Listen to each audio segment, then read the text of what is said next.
நேற்றைய தினம் கௌரவ உறுப்பினர் அவர்களே, கொழும்பில் இந்த சட்டவிரோதமாக தையட்டியில் கட்டப்பட்ட திசைவியாரை சம்பந்தமாக ஒரு கலந்துரையாடல் நடைபெற்றிருக்கின்றது.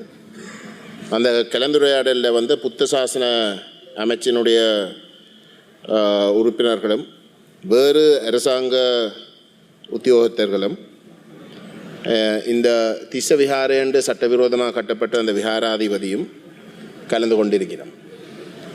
ஆனால் அந்த சட்டவிரோதமாக பறிக்கப்பட்டு காணிகள் பறிக்கப்பட்ட உரிமையாளர்கள் அழைக்கப்படவில்லை. அப்போ இந்த அடிப்படையில் ஒரு நீதியான ஒரு முயற்சியாக இது இருக்கும் என்று நான் கேட்க விரும்புகிறேன். ஏற்கனவே இந்த அரசாங்கம் ஆட்சிக்கு வருவதற்கு முன்பதாகவே ஏற்கனவே எங்களுக்கு நன்றாக தெரியும், இந்த திசவிஹாரை என்ற விஹாரை இராணுவத்தால் சட்டவிரோதமாக கட்டப்பட்டது. இன்றைக்கு வரைக்கும் பௌத்த சாசன அமைச்சுக்கோ வேறு எந்த ஒரு அரசாங்கத்துடைய அமைச்சுகளுக்கோ தெரியாமல் கட்டப்பட்டது. எந்த விதமான அனுமதியும் இல்லாமல் கட்டப்பட்டது, இராணுவத்தால் கட்டப்பட்டது. சவேந்திர சில்வா தான் அதுக்கு பிரதானமான ஒரு ஆளாக இருந்தார். இது ஒரு இராணுவ படுத்தலுடைய ஒரு முக்கியமான அங்கமாக இருந்ததென்றதை நாங்கள் இதுக்கு ஆட்சிக்கு வருவதற்கு, இந்த அரசாங்கம் ஆட்சிக்கு வருவதற்கு முன்பதாகவே நாங்கள் சுட்டி காட்டியிருந்தோம்.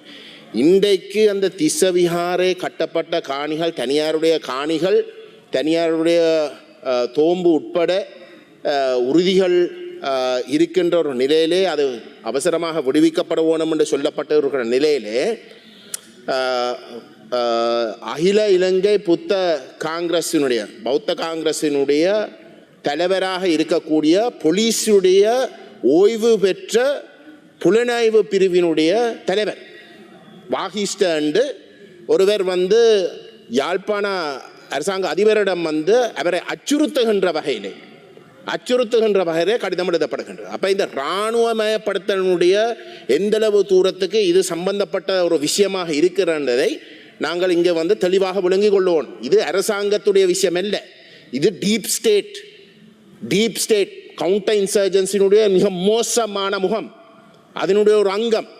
இதுக்கும் பௌத்த மதத்துக்கும் எந்த விதமான தொடர்பும் இல்லை, சரிதானே? இது ஒரு முற்றுமுழுதாக அந்த இராணுவம் ஒரு இனவாத கோணத்தில் கட்டிவிட்டு தமிழ் மக்களுக்கு எதிராக ஒரு இனப்படுகொலை செய்த அந்த மெனோநிலையில் இருந்து கொண்டு செய்கிற ஒரு அநியாயம். அப்போ இந்த விஷயத்தை இந்த அரசாங்கத்துக்கு சுட்டி காட்டியும் கூட இந்த அரசாங்கம் பாதிக்கப்பட்ட மக்களை கூப்பிடாமல் ரகசியமாக கொழும்புல கூட்டங்களை நடத்துறது எந்த வகையில் அது ஒரு நியாயம்? நான் கேட்குறேன். இந்த அமைச்சு நேஷனல் இன்டிகிரேஷனுக்குரிய ஒரு அமைச்சு. எந்த அடிப்படையில் இந்த அமைச்சர் அதுக்கு அனுமதிக்கலாம் என்று நான் கேட்கிறேன். தயவு செய்து இந்த அநியாயத்தை செய்யாதீங்க. நீங்கள் ஆட்சிக்கு வந்தது இந்த இனவாத சரியான தமிழர்களுக்கு எதிரான இந்த இனவாதத்தை முடிவுக்கு கொண்டு வருவதற்கு. இந்த திசவிஹாரை என்ற விஷயத்தில் எந்த விதமான தயக்கம் இல்லாமல் நீங்கள் துணிஞ்ச அந்த முடிவை எடுக்கலாம்.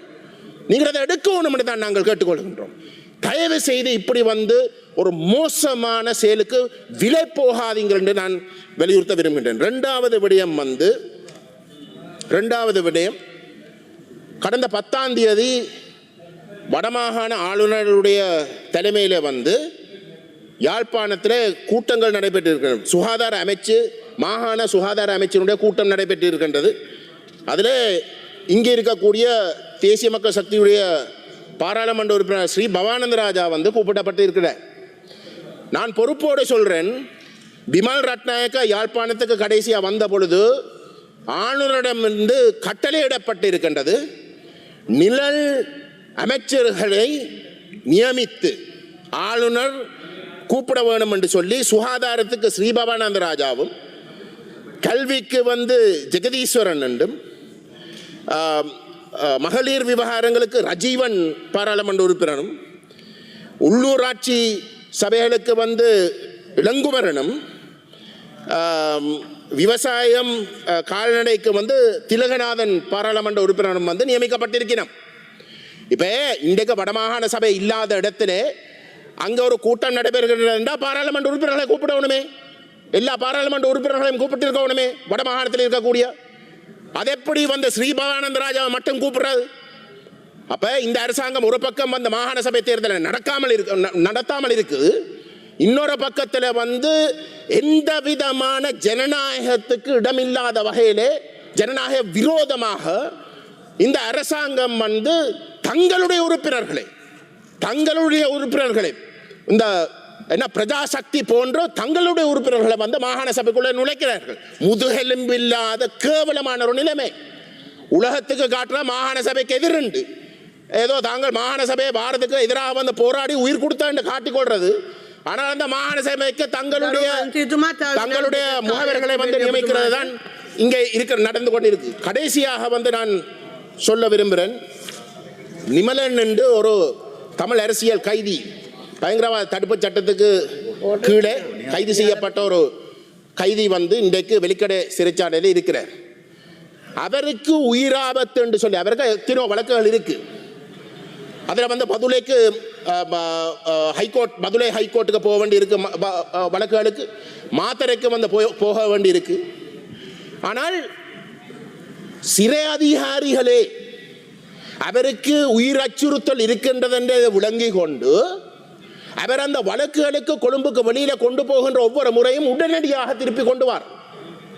அதான் பழக்கமாக கிட்டத்தட்ட 5 வருஷத்துக்கு மேலாக வந்து நடைபெற்று கொண்டு இருக்கின்றது. இப்பொழுது ஒரு புது அதிகாரி ஒன்று நியமிக்கப்பட்டிருக்கின்ற ஒரு சூழல்ல அவரை வந்து அப்படியெல்லாம் கொண்டு வர இயலாது, அவருக்கு அந்த முக்கியத்துவம் கொடுக்க இயலான்னு சொல்லி அவர் கடந்த 6 வருஷத்துக்கு மேலே நடைபெற்று வந்திருந்த அணுகுமுறையை கைவிட்டு போட்டு அந்த உயிராபத்து இருக்கத்தக்கதாக அவரை வந்து அந்தந்த இடங்களை வச்சு போட்டு தான் கொழும்புல வழக்கு வார இடத்துல மட்டும்தான் கொண்டு வருகிறோம். தயவு செய்து இந்த அநியாயத்தை செய்யாது. ஏற்கனவே உங்களுடைய உத்தியோகபூர்வமான நிலப்பாட்டை இந்த பயங்கரவாத தடுப்பு சட்டத்துக்கு கீழே கைது செய்யப்பட்ட முழு பேரும் உண்மையிலே விடுவிக்கப்பட வேண்டும் என்று தான் நீங்கள் தேர்தலில் வந்து சொல்லி வாக்க பெற்றீர்கள். தமிழ் வாக்குகளும் கொஞ்சம் பெற்றீர்கள். அதுக்கு பிறகு விடுவிக்கப்பட வேண்டிய ஒருவருக்கு உயிராபத்து இருக்குன்னு தெரிஞ்சு கொண்டு வந்து நீங்கள் இப்படி வந்து அனுமதிக்கிறத வந்து நீங்கள் நிப்பாட்ட வேணும், நீங்கள் தலையிட வேணும். இதில் கௌரவ அமைச்சர் இல்லாத இடத்துல வந்து தேசிய மக்கள் சக்தியுடைய செயலாளர் நாயகம் திரு அபேசிங்க அவர்கள், கௌரவ அபேசிங்க அவர்கள் இங்கே இருக்கிற கட்டத்தில் வந்து அவர் நல்லிணக்கத்திலையும் வந்து ஈடுபடுற நான் அந்த வகையில் வந்து நான் அவரிடம் தயவுடன் கேட்டுக்கொள்கிறேன். இப்படியான விஷயங்களை தலையிட்டு இதை தயவு செய்து இதில் நிப்பாட்டுங்கள். இன்னொருவர் மொரிசண்டவர் இருக்கிறார். அவர் ஒரு சட்டவிரோதமாக எடுக்கப்பட்ட ஒரு குற்றொப்புதல் வாக்குமூலம் என்று தெரிஞ்சு கொண்டு நீதிமன்றங்கள் அந்த குற்றொப்புதல் வாக்குமூலத்தை நிராகரிச்சிருக்கும். அது நிராகரிக்கப்பட்ட அவர் ஒரு வழக்கில் விடுவிக்கப்பட உடனடியாக இன்னொரு புது வழக்கு போடுறார்கள். இது ஒரு அநியாயம். இது இப்படி செய்யாதீங்க. குறைஞ்ச உங்களுக்கு அந்த பயங்கரவாத தடுப்பு சட்டத்திற்கு எதிராக வந்து நீங்கள் இப்போதைக்கு வந்து நீங்கள் செயல்பட இயலாட்டிலும் வந்து இப்படிப்பட்ட அநியாயங்களை நிப்பாட்டுங்கள் என்று தயவுடன் கேட்டுக்கொள்ள விரும்புகின்றேன்.